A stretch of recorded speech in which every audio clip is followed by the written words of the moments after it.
bilang aktor, bilang artist, duty po natin yan na syempre magkampanya kapag may for social change.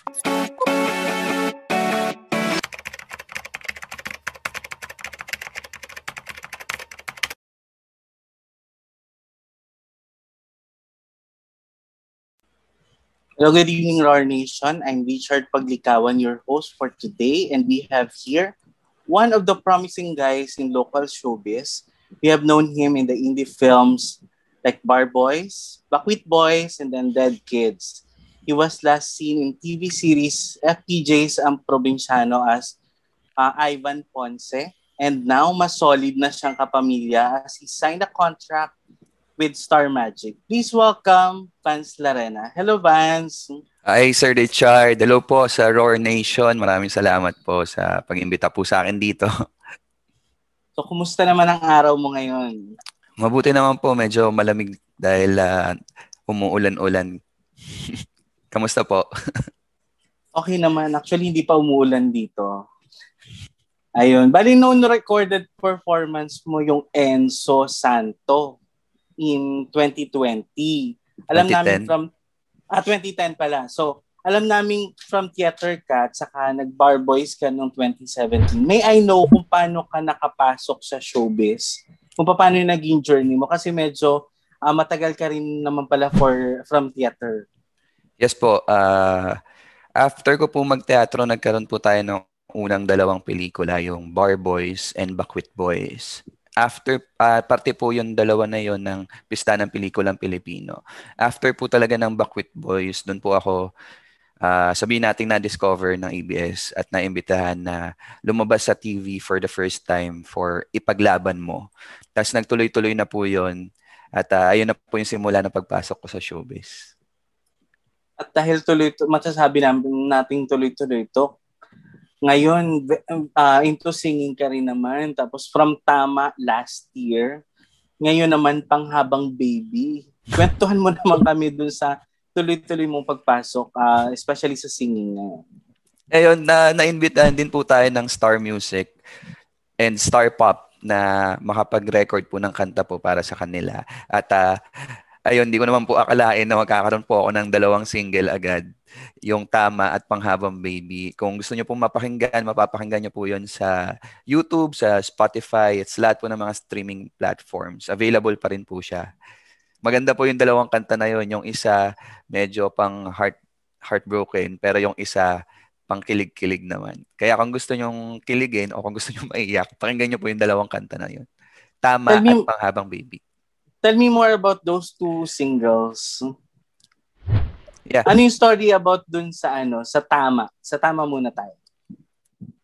Yung Tama about siya sa pwede natin sabihin na tamang hinala eh. Tapos maraming syempre sinasabi yung mga iba tungkol sa relasyon ng dalawang tao, pero ang papaniwalaan mo yung syempre yung sarili mo at yung pagmamahal mo doon sa mahal mo.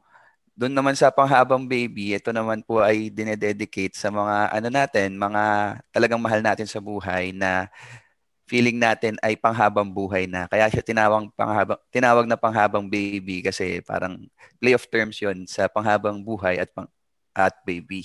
Kaya ayun, nakakakilig naman po yung kanta na yon. Sana mapakinggan niyo lahat. Pero sino-sino yung mga nag-compose nitong songs na to?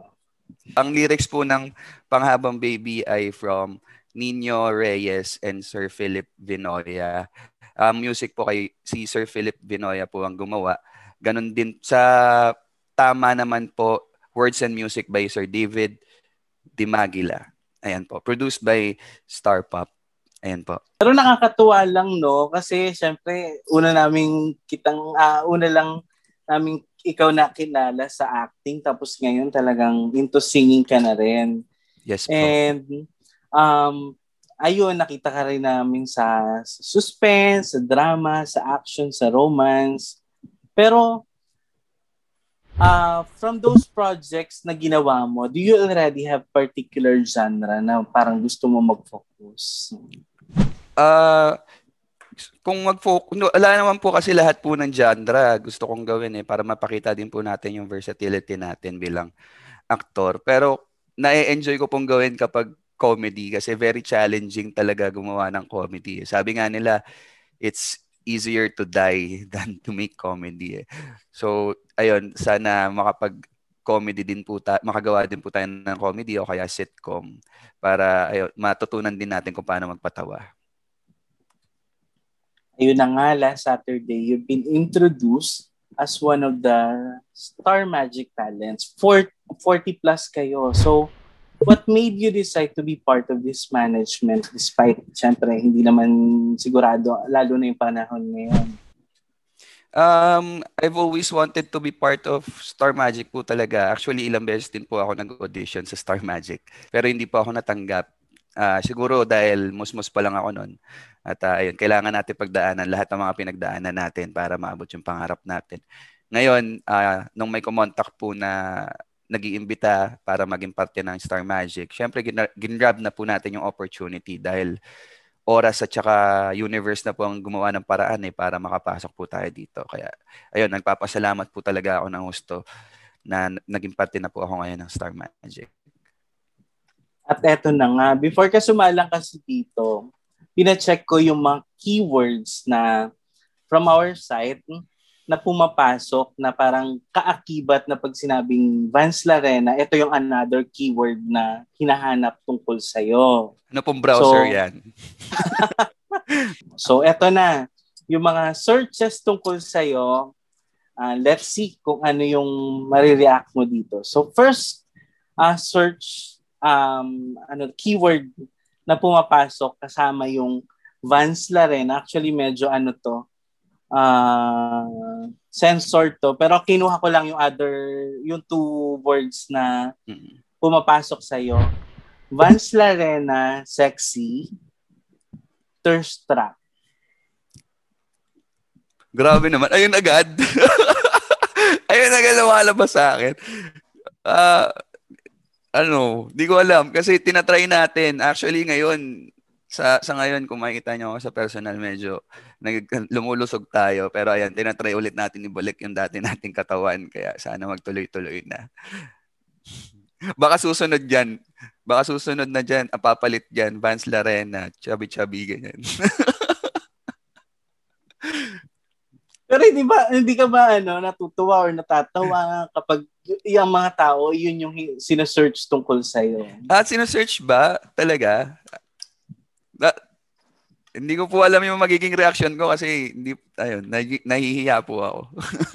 Pero maraming salamat po at tingin niyo po sexy po si Vans. The next keyword, Vans Larena family. So, karamihan naman ng mga sumisikat na celebrities talagang, alam mo yun, gusto nilang i-background din. O sino ba talaga to? 'Di ba? So, curious sila.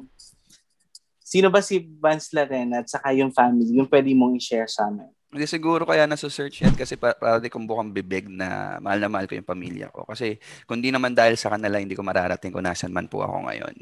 At ayun, sa kanila ko din natutunan talaga yung, syempre, yung tunay na kahulugan ng pagmamahal. Kaya dahil doon, parati ko sila nababanggit. Kaya siguro nasa-search yun. At, pero kung tatanungin ko may pamilya ba ako sa showbiz, wala po. Ako lang po talaga ang unang-unang siguro na sa immediate family namin at saka sa yung mga closest relatives namin. Ako lang po yung pumasok sa showbiz. Kaya ayan. Since ikaw lang talaga yung sa family mo yung nakapasok sa showbiz, ano yung feeling kapag minsan hindi tama yung pagtawag sa'yo? Di ba? Yung before, Vans Lacerna. Vans Barena. O yun. Minsan Lance Barena, ganyan. Okay lang. Pero ayun nga, totoong mahirap talaga banggitin yung pangalan ko. Kaya lang kasi, nung Bar Boys kasi, yung una kong pelikula, Vans Larena na yung ginamit. Hindi na ako nagkaroon ng chance magpalit ng pangalan kagaya ng ibang artista. Pero ayan, dyan na din po tayo nakilala. Kaya ayos lang, parang Starbucks. Parang ayun, yung pag lang ng yan yung pagsulat lang ng pangalan yan sa Starbucks para at least ma-recall nila pag na-correct na nila. Ayun. Salamat po. So, another keyword is Vans Larena, love life, or jowa? Private. Kaya siguro nila sina-search kasi private eh. Ayan, bigay nyo na sa akin yun. Okay. So, next one is Vance Larena Wikipedia. Ang dami naghahanap. Ibig sabihin na namin gustong makita yung mga list na nagawa mo, yung Wala mga... pa, hindi ko din po kasi alam kung paano. Siguro si Ate Cams nandiyan naman, baka pagtatrabahoan po namin yan. At saka ngayong part na din po ako ng Star Magic, baka magkaroon din po tayo ng Wikipedia sa susunod. And the last one, actually top 10 to, pero pinili lang namin yung 5. So, Vance Larena activist. Why do you think people look you that way? Hindi ko alam. Siguro dahil vocal tayo. Hindi ko din naman siguro mako-consider yung sarili ko na activist kasi nakakahiya naman talaga doon sa mga iba nating mga kasama na lubusan na lumalaban para sa pagbabago, sa social change. Wala pa po ako sa kalingkingan na ginagawa nila. Pero ayun, pero bilang artista, siguro ano natin 'yon eh. Bilang aktor, bilang artist, duty po natin 'yan na syempre magkampanya kapag may for social change, pag may nakikita tayong mali. Dahil sabi nga, mamamayan muna tayo bago tayo naging artista. Kaya bukod sa pagpapaunlad ng sining, sana tinutulungan natin yung bayan natin na umunlad din gamit ang ating tool, ang pag-arte at pagiging artista. Ayun po. Bali, isa sa mga keywords na pumasok sa'yo ay may kinalaman sa recent series mo na Vance Larena, FPJs ang Probinsyano. So, kumusta naman yung naging stint mo sa show and how's your experience? Sobrang saya actually. Natanong niyo po yan. Kagabi namimiss ko talaga sila. Sa palagay ko malapit na din po. Feeling ko na ano na naman, 'di ba? Nasabi na naman ng iba na baka huling lock-in na nila or pangalawa sa huling lock-in na nila. Kaya namimiss ko yung mga tao doon kasi sobrang marami po ako natutunan sa kanila at marami din po kami napag-usapan ng mga chika-chika kapag break time, ganyan. At pag walang taping, nakakamiss lang yung experience kasi napakabubuti ng mga tao na nasa paligid ko. At ito po yung mga taong may karanasan na maaaring ma-share sa pelikula, sa paggawa man ng pelikula o pati na sa buhay na rin. Actually, si Angel Aquino yung sa interview, siya yung nagsabi na last ultimate na raw. Pero we'll see, di ba? Kasi pwede pa pong announcement. Wala pa. Pero natawa lang kami dun sa sa last post mo dun sa bago ka mawala dun sa FPJ sa Probinsyano. So parang gusto mo bang parang may gusto kang tawag doon? Parang putuli na streak na kapag nagiging close kay Carlo. Parang pinapatay.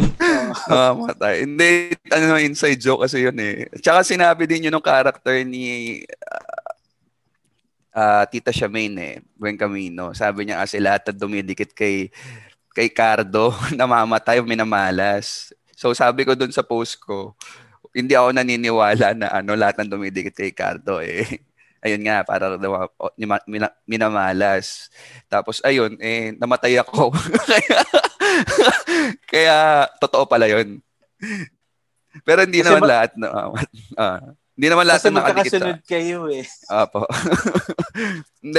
dahil din po yun, meron po tayong bagong ginagawang serye na sana abangan nyo. Yung Viral. Kasama ko po doon sila Ate Dimples Ramana, Jake Cuenca, si Joshua Garcia, tsaka si Charlie Dizon at marami pa pong magagaling na artista. Karamihan po sa mga kasama ko doon ay award-winning. Kaya ito po pinaghahandaan po talaga namin ng husto para makapagpalabas po para sa inyo. Kwentuhan mo naman kami dito sa Viral kasi syempre hindi pa naman binibigay yung airing date nito pero for sure soon na rin yan. So, anong abangan namin sa Viral? Sa ngayon, hindi ko ma-share pa yung storya pero sa actingan at sa sa buong produksyon, napakagaling po ng mga director po namin. Sila Direk Froy, sila Direk Dado, Lumibaw. Kaabang kaabang-abang po talaga itong serye na ito dahil ang gagaling po ng mga artista. At very collaborative po ang bawat isa. Makikita nyo po, hindi ko ma-share yung story, Sir Richard, pero makikita nyo po yun. Kasi ayun din po yung pinag-uusapan namin na yung kada konting galaw ng mata o pagtama ng mata pagtama ng camera sa mata, makikita mo agad yung emosyon ng mga artista. Kaya ayun, abangan niyo. Na hirap mag-share. Pero is this a teleserye? Teleserye po siya, prime time. Kasi hindi kami kasi sanay na especially for ABS-CBN na one line lang yung ganong kaigsi yung title. So parang iniisip na baka viral, ang liko, ang ganyan-ganyan. So talagang viral lang siya.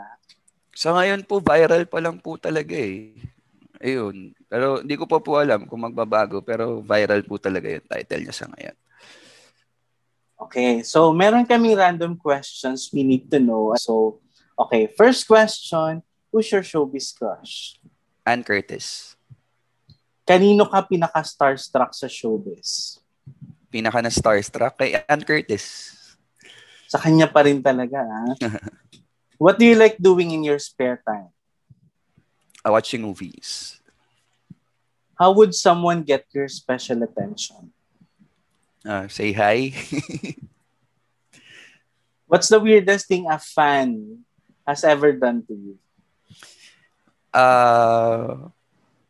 Wala akong maisip na. Siguro, hindi weirdest. Kailangan weirdest. Siguro, ewan ko, hindi, yung sa sobrang tuwa, yung mahawakan yung private part mo. Ayun. When's the last time na pinagalitan ka ng parents mo? Ni Mami, last month siguro. Bakit? Nagpaalala lang naman about sa safety protocols na kapag papasok ng bahay, kailangan mag-alcohol o maligo. Ganun. So ano madalas pong ginagawa tuwing umulan? Nilalakasan yung volume ng TV. What's your biggest pet peeve? Hindi nagsasara ng pinto kasi baka lumabas yung lamig ng aircon. What's your most embarrassing memory so far sa showbiz? Siguro nung na-starstruck din ako kay Coco Martin. Pero binulungan ko lang siya na sabi ko, CM, pasensya ka na, na-starstruck ako sa'yo. Tapos sabi niya, ano ka ba? Tapos ayun, hiyang-hiya ako nun. What's the most useless talent you have? Ito, ganyan. Yung ginaganyan niya. Daliri. Useless. What is the dumbest way you've been injured? Injured? Apo. Na-stapler ko yung daliri ko. Bakit? Anong ginawa mo? Sinubukan ko lang. Last na yun, natuloy siya. Matagal na yun, elementary pa ako. And ayun, so now ngayon kapamilya ka na. After a few days ng probinsyano, may single ka rin. Tapos may upcoming viral ka. So, ano-ano pa ba yung dapat namin abangan from Vance Larena, especially for the rest of 2021?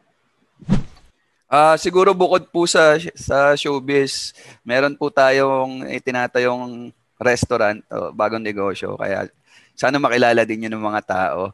Pero sa showbiz, ayun, abangan nyo po ang viral po talaga dahil ito po ay napakagandang palabas. Ayun. So, thank you, Vance. Actually, limited lang talaga yung time natin. So, thank you, Vance, for your time. Hello, Roar Nation. This is Vance Larena. You're watching Lionheart TV. Rar, rar, rar.